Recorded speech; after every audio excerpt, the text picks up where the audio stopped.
عليكم ورحمة الله وبركاته. إن الحمد لله نحمده ونستعينه ونستغفره ونعوذ بالله من شرور أنفسنا ومن سيئات أعمالنا. من يهده الله فلا مضل له ومن يضلل فلا هادي له. أشهد أن لا إله إلا الله وحده لا شريك له وأشهد أن محمدا عبده ورسوله وبعد.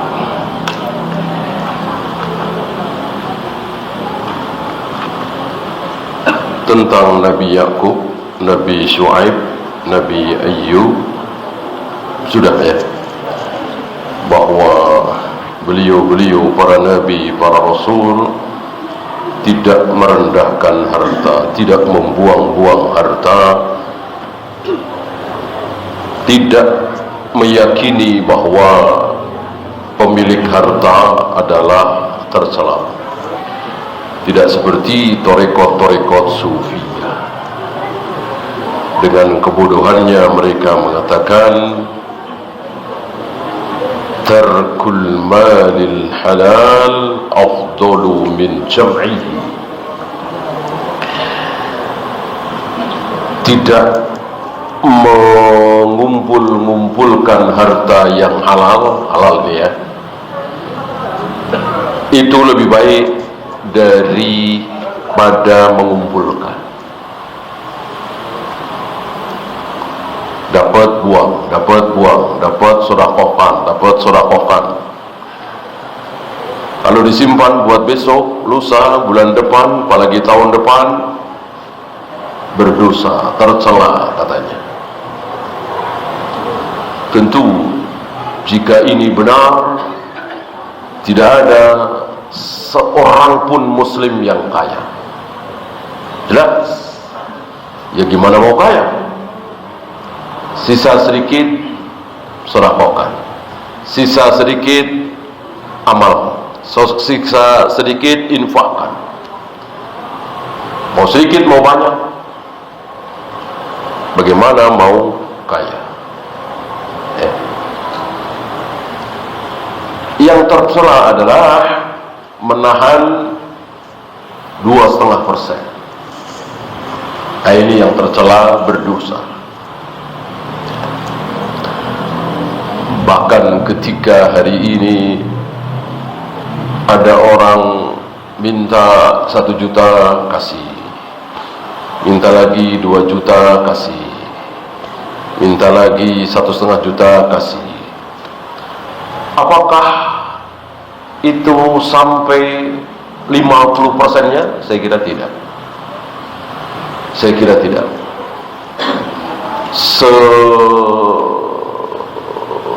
Dermawannya seorang muslim hari ini, dia sedekah, dia memberi, dia berderma, sepertinya tidak sampai 50%. Kalau sampai 50%, saudara-saudara kita yang punya harta 1 miliar misalnya, dia berikan ke sana kemari, 500 juta. Saya kira jarang sekali, hampir tidak ada.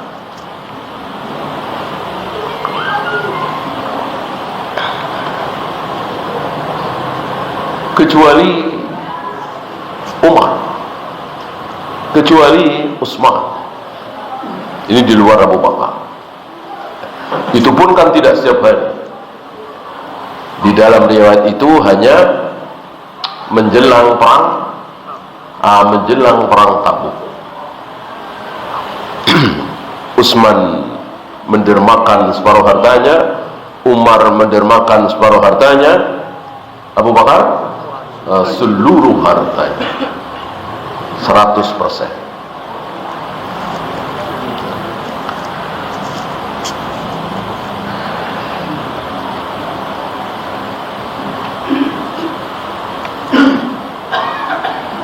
Wa ammal anbiya, ini nabi-nabi yang lainnya, faqad kana li Ibrahim alaihi salatu wassalam zar'un wa malun. Nabi Syuaib sudah, Nabi Yusuf sudah, Nabi Yakub sudah, ini Nabi Ibrahim. Dikatakan oleh beliau li Ibrahim zar'un wa malun. Beliau memiliki pertanian, entah berapa hektar kalau ukuran sekarang, wa malun, dan harta yang banyak. Jadi bukan cuman Nabi Sulaiman, bukan cuman Nabi Yusuf yang memiliki banyak harta, termasuk Nabi Ibrahim alaihi salatu wassalam. Tentu tidak dalam sepanjang hidup beliau, karena beliau kan hidup ratusan tahun. Ada saat-saat di mana beliau tidak punya apa-apa bersama istrinya Sarah saat masuk ke negeri yang rajanya mengaku sebagai Tuhan.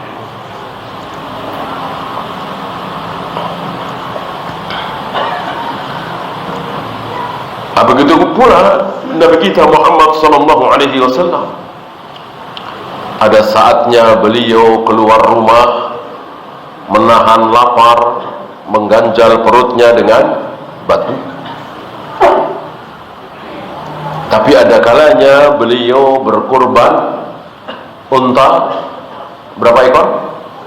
100 ekor unta.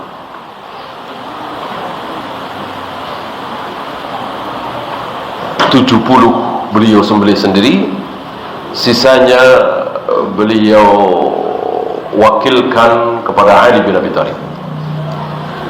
Dan Ali bin Abi Thalib mengatakan seluruh apa yang ada di kurban Nabi, unta ini kami berikan kepada fakir miskin. Adapun orang yang mencacat, memotong, membagi-bagikan, yang butuh upah, maka kami upah dengan uang kami, tidak mengambil sedikit pun dari hewan kurban. Keluar hukum dari sini bahwa tidak boleh hewan kurban itu, mungkin kepalanya, mungkin kulitnya, mungkin dagingnya, diberikan sebagai upah. Tidak boleh. Jadi betul-betul untuk fakir miskin, disedekahkan atau dihadiahkan kepada tetangga, kepada kerabat, walaupun tidak miskin, tapi tidak boleh dijual. Satu lagi untuk dimakan sendiri. Ada 3 pembagian. Nah, berapa ratus juta itu? 100 ekor unta mungkin bisa sampai 1 miliar, mungkin lebih. Berarti Nabi tidak berada dalam satu keadaan miskin. Pernah miskin, pernah kaya raya luar biasa. Bayangkan kalau pulang perang, dapat ghanimah, rampasan perang, beliau dapat berapa? Fardul khumus 1/5, besar sekali. 1/5.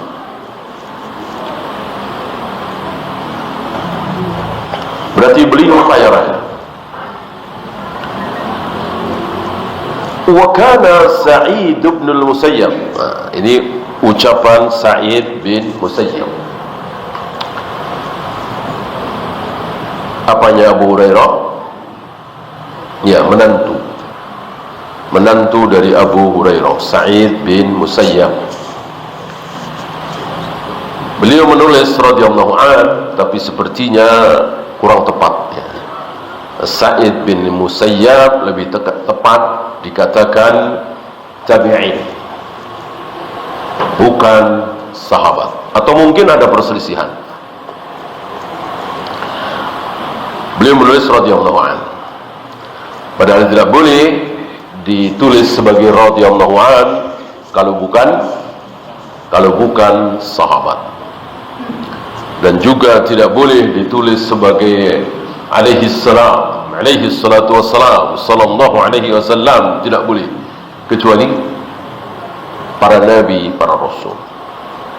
Dan tidak ada bedanya antara Nabi Muhammad, Nabi Musa, Nabi Ibrahim, Nabi Adam, tidak ada bedanya.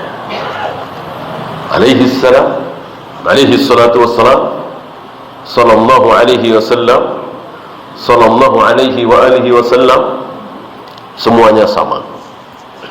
Tidak boleh membeda-bedakan yang sama. Ini zalim.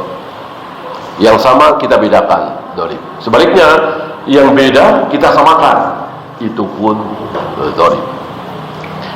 Maka harus dengan ilmu, kita harus adil.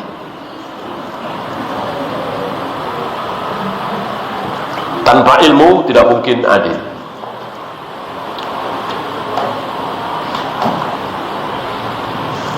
La khaira fi man la yatlubul ma'r. Ini ucapan Sa'id bin Musayyab, menantu dari Abu Hurairah. Tidak ada kebaikan bagi orang yang tidak mau mencari harta, enggak mau kerja, enggak mau usaha, enggak mau jualan, enggak mau jadi karyawan, semuanya enggak mau. Enggak mau ngajar, jadi guru misalnya, jadi dosen misalnya, walaupun pelajaran agama, kemudian dibayar, digaji, pantaskah? Pantas. Halalkah? Halal. Menjual ilmu? Tidak. Tidak. Siapa yang dikatakan menjual ayat-ayat Allah? La tashtaru bi ayatillahi thamanan qalila. Jangan kalian menjual ayat-ayat Allah dengan harga murah, maksudnya harta dunia. Siapa? Siapa mereka yang dicap oleh Allah dalam Al-Quran sebagai orang-orang yang menjual ayat-ayat Allah dengan harga yang murah? Siapa? Ulama-ulama Yahudi. Ulama-ulama Yahudi. Bagaimana caranya mereka menjual ayat-ayat Allah? Ketika mereka tahu menurut ayat ini, menurut firman Allah, menurut ucapan Nabi Musa, bahwa ini haram. Tapi ketika orang kaya, pejabat, raja menginginkan itu halal, dirubah jadi halal. Itu supaya dapat uang, dapat kedudukan. Dan itu kelakuan ulama-ulama Yahudi sampai hari ini, dan ditiru oleh kaum muslimin apa tidak? Iya. Karena tidak ada kelakuan Yahudi yang tidak ditiru oleh kaum muslimin, enggak ada. Sampai Nabi bersumpah, demi Allah, seandainya ada orang Yahudi yang menzinai ibunya, seandainya ada, ya, beliau mengatakan tidak dengan sigot jazm, seandainya ada orang-orang Yahudi yang menzinai ibunya, maka pasti ada di antara umatku yang akan menzinai ibunya. Artinya tidak mungkin kelakuan buruk Yahudi tidak ditiru oleh kaum muslim. Pasti akan ditiru, entah banyak, entah sedikit, entah di Mesir, entah di Indonesia, entah di Malaysia, entah dimanapun. Pasti sabda Nabi tidak mungkin bohong. Termasuk yang satu ini, kelakuan Yahudi nyata, bahwa kalau raja menginginkan hal tersebut halal, maka ayat tersebut diganti oleh ulama-ulama Yahudi. Nah, jangan sampai para ustadz, para da'i, para kiai, para ulama berkelakuan seperti itu. Insya Allah dengan ilmunya yang Sederhana, mereka tahu ketika mengucapkan selamat bahwa Tuhan Anda lahir, ya, tentang ilmu yang sangat dangkal, mereka pasti tahu ini ya minimal nggak pantas. Kalau mereka mau jujur akan mengatakan ini haram, ini masalah akidah, ini bukan sekedar makan babi, minum khamr, ini masalah akidah, keyakinan tentang Tuhan, bahwa Tuhan punya anak. Ada agama yang meyakini bahwa hari ini Tuhan kami lahir, hari ini lahirnya Tuhan kami, Tuhan kami punya anak, anaknya Tuhan pula, ya. Lalu kita kasih selamat. Apa ada yang mau? Saya kira nggak ada. Saya kira nggak ada. Tapi karena uang, karena jabatan, karena pendekatan, karena janji ini, itu, dan seterusnya, pesantrennya mau dibangun, Ustaz, berapa tingkat? Siap, ya. Barangkali butuh lahan lagi, Ustaz, 2 hektar, 3 hektar, siap, ya. Tolong tulis ya, selamat Natal, ya. Apa bedanya dengan kelakuan orang-orang Yahudi? Karena mereka tahu, mereka kan bukan orang bodoh, insya Allah. Apa iya sejelek-jelek seorang muslim mau mengingkari ayat yang dihafal oleh semua kaum muslimin, insya Allah, lam yalid walam yulad, Tuhan tidak beranak dan tidak diperanakkan, tiba-tiba mengucapkan selamat Tuhan Anda lahir, waliyadzubillah, na'udzubillah min dzalik. Ini dia kelakuan Yahudi yang ditiru oleh kaum muslim.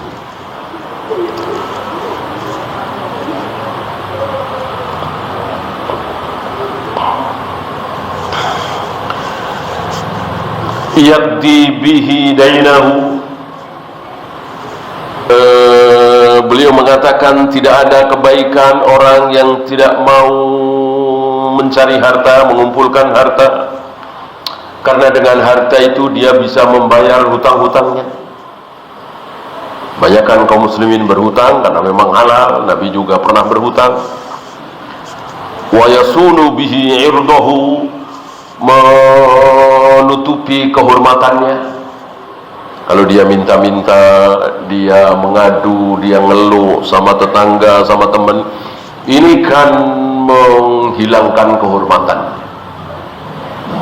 Nah, supaya dia tidak berhutang, supaya dia tidak kelaparan, supaya dia tidak mengeluh, mengadu, dan seterusnya, ya harus punya harta, harus berusaha. Wa yasulu bihi rahimahu, untuk menyambung silaturahim. Karena silaturahim itu bukan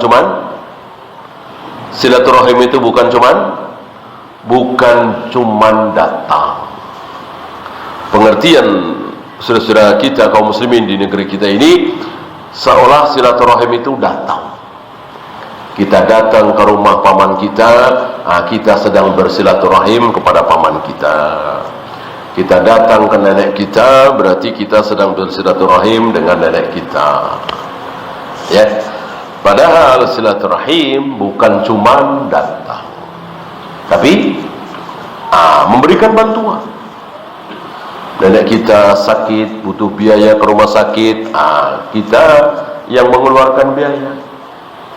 Paman kita, bibi kita, ponakan kita tertimpa musibah, kita kasih bantuan. Ini bagian dari silaturahim.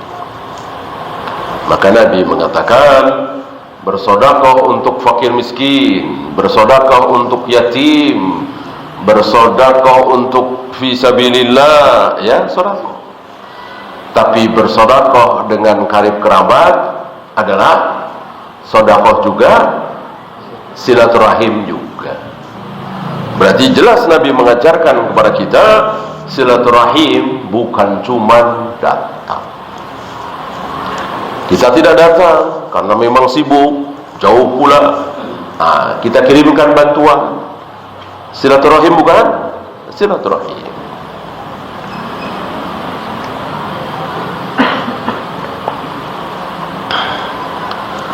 Fa immata, kalau dia mati, tarakahu mirasan liman ba'dahu, dia bisa meninggalkan warisan untuk ahli warisnya. Kan sudah lewat kemarin nasihat Nabi kepada Sa'ad bin Abi Waqqas. Wa intazar warasataka aghniya, engkau tinggalkan ahli warismu kaya, engkau tinggalkan harta, itu lebih baik min antazarahum 'alatan yatakaffafuna an-nas, daripada engkau tinggalkan anak istrimu miskin, minta-minta kepada manusia. Jangan sampai. Tentu kita tidak rela kita mati, anak istri kita pada minta-minta, maka tinggalkanlah harta. Wa khallafa Ibnu Musayyab 400 dinar. Berapa? Arba'atun 400 dinar, bukan dirham ya, dinar. Dinar emas apa perak? Iya, emas.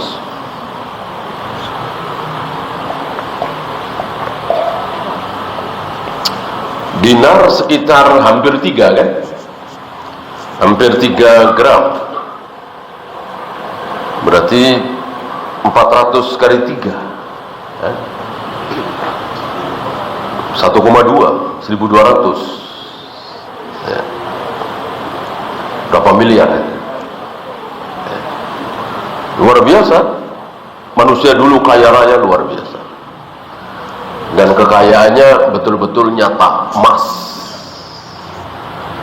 tidak sekedar angka. Kalau hari ini kan sekedar angka. Artinya ketika terjadi sesuatu, ya kan? Ketika terjadi sesuatu bisa hancur-hancuran, ya. Punya simpanan di bank 1.000 triliun, kayak apa itu? Terjadi sesuatu dengan banknya itu, atau error atau apalah, namanya manusia lah, ya, habis. Bisakah? Ya bisa sekali, sangat bisa sekali, ya. Nah, beda dengan punya emas atau punya tanah.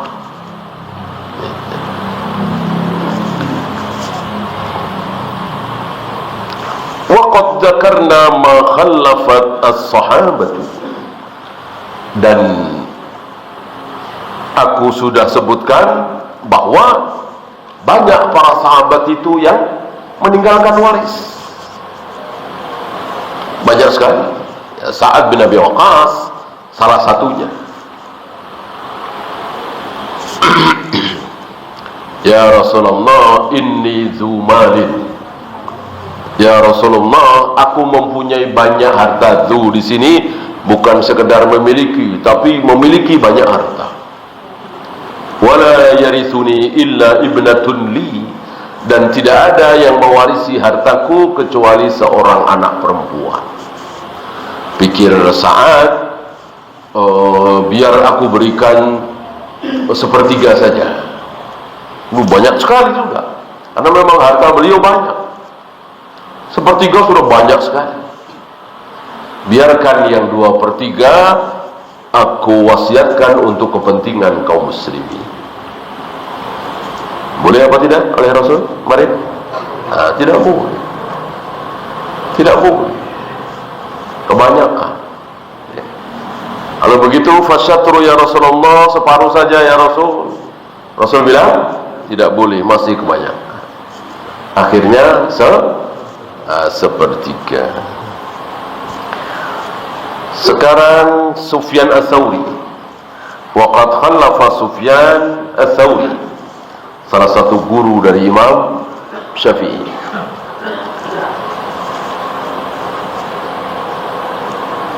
Mi'atain, 200 dinar emas. Wa kana yaqul, Sufyan Ats-Tsauri mengatakan, al-malu fi hadha zaman silah. Zaman ini, sekarang ini, harta adalah silah, senjata. Karena dengan harta dia bisa beli ini, bisa beli itu, bisa melakukan ini, bisa melakukan itu,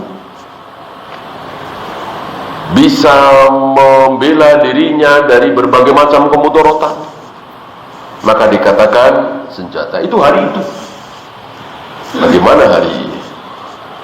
Ya, maka sekali lagi bodoh sekali tarekat-tarekat sufiyah itu yang membuang-buang harta, meyakini bahwa punya banyak harta adalah tercela.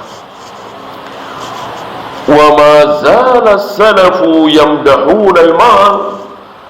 Para salaf, ulama salaf memuji harta, tidak mencela.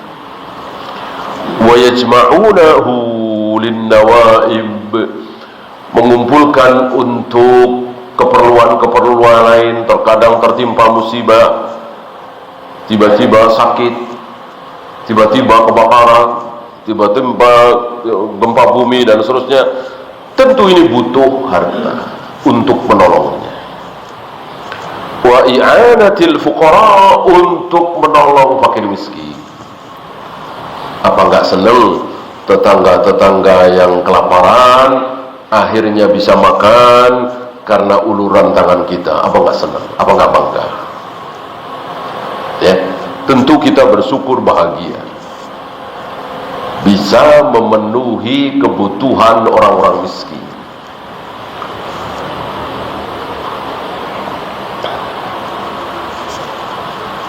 Orang-orang di kampung antum kebetulan jarang yang punya rumah dinding bata misalnya, kebanyakan bilik.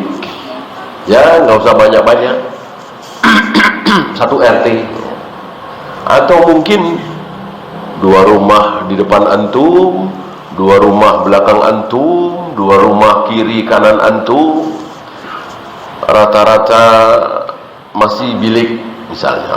Kebetulan antum dibukakan rezeki yang sangat luas di Jakarta ini, antum bangunkan. Ya, tentu ini bahagia sekali. Mereka senang bahagia, kita juga senang bahagia. Itu kenikmatan orang punya harta. Jadi, maka jangan dicela harta itu. Wa innama tajafahu qaumun minhum isaran litashaburi bil ibadat. Sebagian mereka tidak mau kesibukan beribadah itu terganggu, maka lebih memilih untuk, ya memang tarekat sufiyah kan tujuannya itu. Tarekat sufiyah di zaman dulu itu ya menghabiskan waktu untuk sholat sunat, puasa sunat, baca Al-Quran, zikir, wirid terus, tapi kurang tertarik dengan Abu Hurairah. Kan sama Abu Hurairah. Abu Hurairah meninggalkan dunia. Kalau beliau mau tinggal di Yaman, di suku Daus, tentu hidup dengan penuh berkecukupan, kaya raya beliau, dan termasuk golongan bangsawan dari suku Daus di Yaman. Abu Hurairah siap hidup miskin, hampir setiap hari lapar. Maka salah satu nama yang diingat oleh Nabi ketika punya kelebihan makan itu Abu Hurairah dan Ahlus Suffah pada umumnya. Abu Hurairah termasuk Ahlus Suffah, ya, miskin, ya, kerjaan tidak ada, penghasilan nggak ada, tapi bukan untuk sholat sunat, puasa sunat, zikir, wirid, bukan, tapi untuk ilmu, untuk mengumpulkan ilmu, untuk menghafal hadis-hadis Nabi alaihi salatu wassalam, sampai Abu Hurairah kesulitan untuk menghafal. Ya gimana nggak sulit? Nabi sehari bersabda berapa kali? Nabi sehari bersabda berapa kali? Ya nggak bisa dihitung lah. Orang ngomong, bukan ceramah kan? Ngomong. Dia ngomong. Setiap kali beliau bicara kan ilmu semua. Ya apalagi ceramah. Gimana cara ngapalinnya? Sulit. Sementara Abu Hurairah tidak bisa baca, tidak bisa menulis sama dengan Rasulullah SAW. Karena hari itu tidak banyak sahabat yang bisa membaca, bisa menulis, bisa dihitung. Karena membaca dan menulis hari itu ya tidak penting-penting amat lah. Tidak seperti hari ini. Hari ini bangun tidur melihat tulisan, ya kan? Kemana-mana tulisan semua. Gitu. Ngobrol pakai tulisan, ya kan? Hari itu nggak penting-penting amat lah. Ya makanya Rasulullah alaihi salatu wassalam ditakdirkan oleh Allah tidak bisa baca, tidak bisa nulis. Seandainya Allah mau, ya tentu mudah bagi Nabi untuk belajar membaca, belajar menulis, itu mudah sekali. Beliau kan cerdas, ya tinggal suruh ngajarin aja. Apa Ali bin Abi Thalib, apa Zaid bin Sabit, apa Abdullah bin Amr bin As, ajarin, aku nih alif yang mana, ba yang mana, dan seterusnya, kan mudah.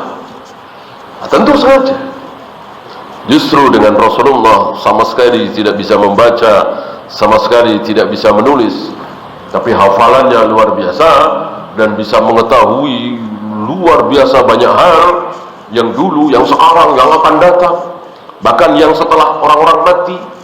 Itu semakin menunjukkan bahwa beliau betul-betul diberitahu oleh Allah lewat Jibril alaihi salatu wassalam, ya.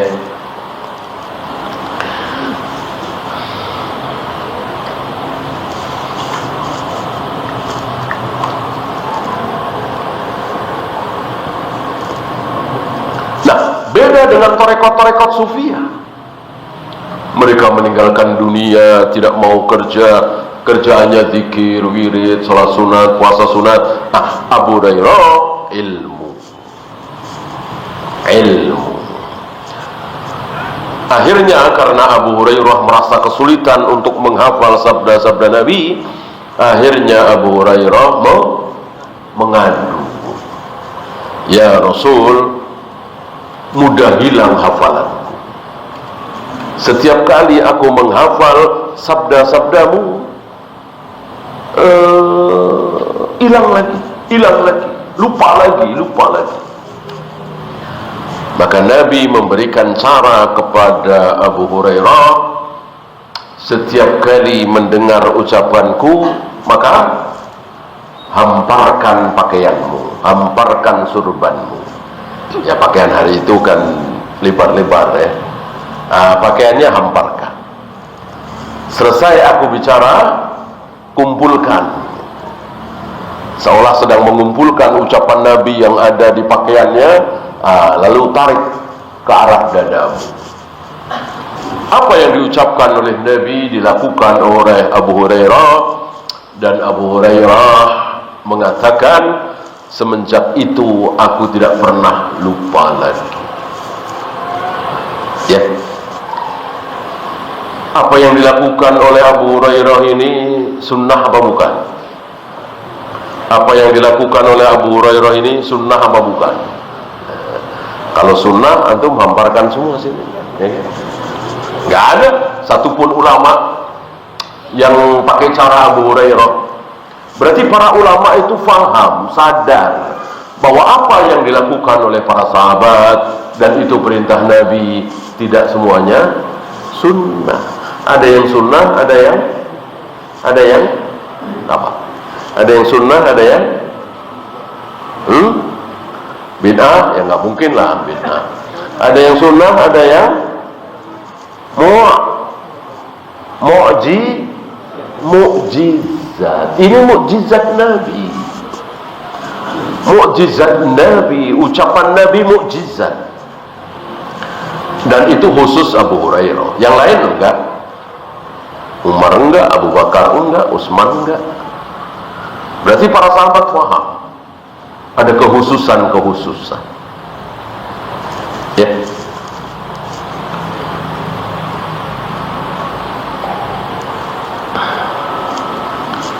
Maka Abu Hurairah mengatakan, tidak ada yang mengumpulkan hadis sebanyak aku kecuali siapa? Abdullah bin Amr bin As. Untuk Abdullah bin Amr bin As, Abu Hurairah merasa kalah. Kenapa? Karena aku hanya mengandalkan hafalan, sementara Abdullah bin Amr bin As selain hafalan juga tulisan, bisa menulis. Ya.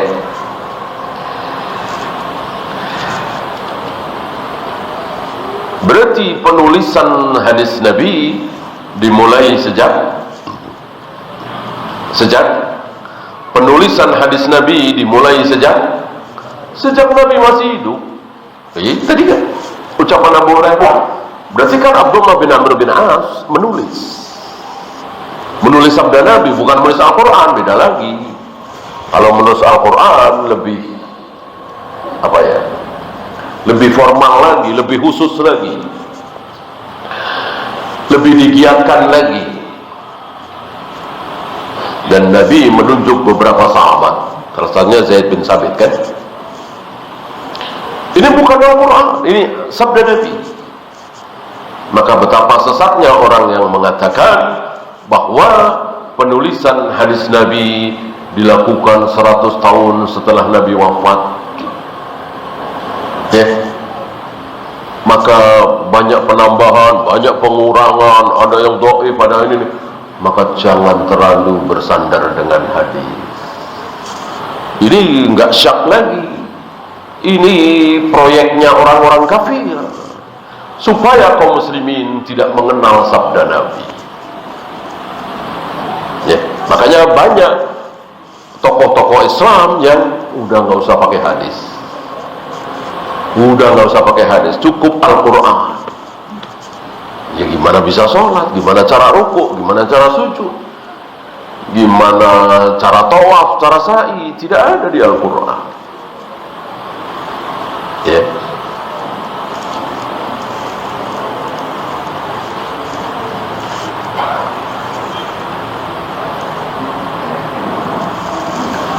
Justru Bukhari, Muslim, Abu Daud, Nasa'i, Tirmidzi itu orang-orang yang pertama kali menulis hadis. Apa yang terakhir kali? Justru yang terakhir. Yang pertama kali Abdullah bin Amr bin As, Zaid bin Sabit, Ali bin Abi Thalib. Ada di Sahih Bukhari ketika muncul syubhat bahwa ada pesan-pesan khusus dari Rasulullah untuk Ali bin Abi Thalib yang disembunyikan oleh Abu Bakar dan Umar. Karena Abu Bakar dan Umar ingin merampas hak Ali. Nah, ada beberapa orang penasaran. Ya Amirul Mukminin, ini Abu Bakar sudah wafat, Umar sudah wafat, Ali sudah wafat, Utsman sudah wafat. Kaum muslimin dipimpin oleh Ali bin Abi Thalib. Nah, orang-orang dekat beliau, ya karena subhat tadi ya, bertanya, adakah wasiat khusus Nabi kepada engkau? Ali membuka catatan, ini ya, dibawakan oleh Bukhari. Di situ ada tentang siwak, ada tentang, ya, artinya hadis gitu. Ilmu, bukan aku wasiatkan kepada engkau bahwa engkau harus jadi khalifah pertama penggantiku, nggak ada. Itu khayalan, lamunan, kebohongan orang-orang Rafidhah. Berarti kan sabda-sabda Nabi ditulis. Ya. Ada lagi Nabi selesai khutbah, ada yang datang, ya Rasul, aku sangat terkesan dengan isi khutbahmu, mohon ditulis, aku bawa ke kaumku. Rupanya bukan orang Madinah. Kata Nabi, tolong tulis untuk dia. Lalu ditulis di bawah. Banyak hadis-hadis seperti riwayat seperti ini yang menunjukkan bahwa penulisan sabda-sabda Nabi dimulai dari Nabi masih hidup. Nabi wafat, tambah banyak lagi yang menulis.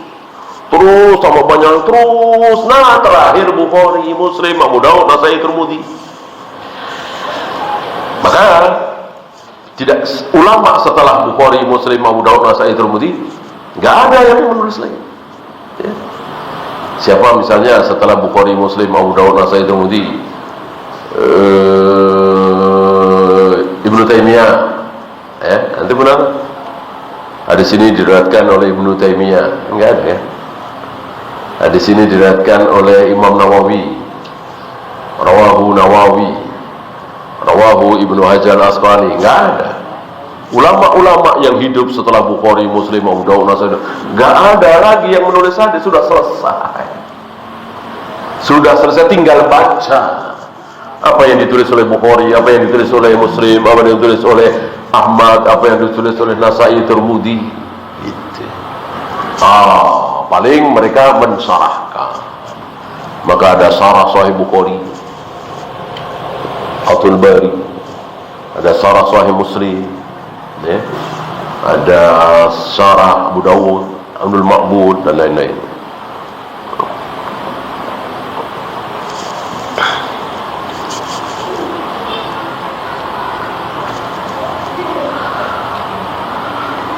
Faqana'u bil yasir, lalu mereka qana'ah, menerima apa adanya yang sedikit. Walau qala hadzal qailu, ada yang mengatakan inna taqallula minhu aula, memiliki harta sedikit saja itu lebih baik daripada punya banyak. Ya, udah cukup untuk bisa makan. Ya berarti nggak usah sedekah, nggak usah zakat, nggak usah umroh, nggak usah haji, nggak usah menyantuni fakir miskin, kan begitu. Walakinnahu zahama bihi martabatal itsmi, tetapi dia sampai kepada martabat dosa, gitu. Tidak sadar, karena kita tahu dan mungkin sebagian kita merasakan bagaimana hidup dalam keadaan fakir. Istilah kita makan susah, ya. Untuk tidak berbuat dosa luar biasa, maka Allah beri pahala besar sekali. Orang yang tidak berbuat dosa, tidak mencuri, tidak berbohong, tidak culas, padahal lapar, padahal nggak punya uang, Allah berikan pahala yang besar sekali. Dan itu sedikit. dan itu sedikit. Oleh karena itu jangan sampai fakir. Nabi tidak mau. Nabi memohon kepada Allah dari dua hal. Apa? Allahumma inni a'udzu bika minal kufri wal faqri. Ya Allah, aku berlindung kepada Engkau ya Allah dari kekafiran dan kefakiran. Jadi seolah kafir dengan fakir itu diatofkan oleh Nabi, bukan seolah, memang diatofkan. Dan beliau tidak mau dua-duanya, karena kita tahu sendiri fakir itu luar biasa nggak enaknya. Dan sedikit sekali orang yang tertimpa kefakiran lalu amanah, jujur, tidak bohong, tidak culas, tidak mencuri, tidak korupsi ketika ada kesempatan, sedikit sekali. Maka sekelas Nabi saja memohon kepada Allah supaya tidak menjadi fakir. Gitu ya. Ini yang sahih. Ini yang sahih. Adapun kadal faqru ayyakuna kufran, bahwa kefakiran mendekatkan seseorang kepada kekafiran, ini tidak sahih dari Nabi sallallahu alaihi wasallam. Yang sahih dari Nabi tadi, Allahumma inni a'udzubika minal kufri wal faqri.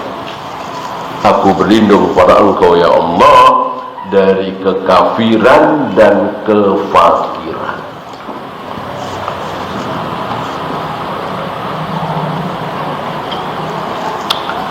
Ya. As-sabru 'alal faqri wal maradi. Beliau memberikan subjudul sabar terhadap kefakiran dan sakit. Wa'lam annal faqra marad. Ketahuilah bahwa kefakiran itu sakit. Ya. Berarti kalau sakit harus disembuhkan. Maka sekali lagi jangan sampai kita sebagai seorang muslim fakir. Biar nggak fakir maka kerja, usaha, jualan dan seterusnya. Nggak ada yang menggaji kecuali sebulan 500.000, kan kecil sekali. Nggak apa-apa. Yang mau gaji cuma segitu. Kemampuan kita cuma bisa dibayar 500.000 daripada tidak. Kecuali kalau ada yang mau gaji 1 juta, 1,5, tentu kita pilih. Ya nggak ada. Ya. Antum jangan daripada sebulan gopek mendingan nggak dapat. Ya, lalu nggak dapat. Lalu minta-minta apalah, ya. Kan buruk itu. Kecuali daripada sebulan gopek mendingan saya jualan sendiri, bagus. Daripada sebulan gopek mending saya bantuin ibu saya. Ya, artinya ada yang dilakukan, ada pilihan. Jangan sampai daripada saya sebulan dapat gopek mendingan nggak usah dapat. Ya, tentu ini salah. Lebih baik nganggur daripada kerja dapat gopek sebulan. Lebih baik. Ya, silakan azan dulu. Sallallahu ala Muhammadin sallallahu alaihi wasallam. Wa akhiru da'wana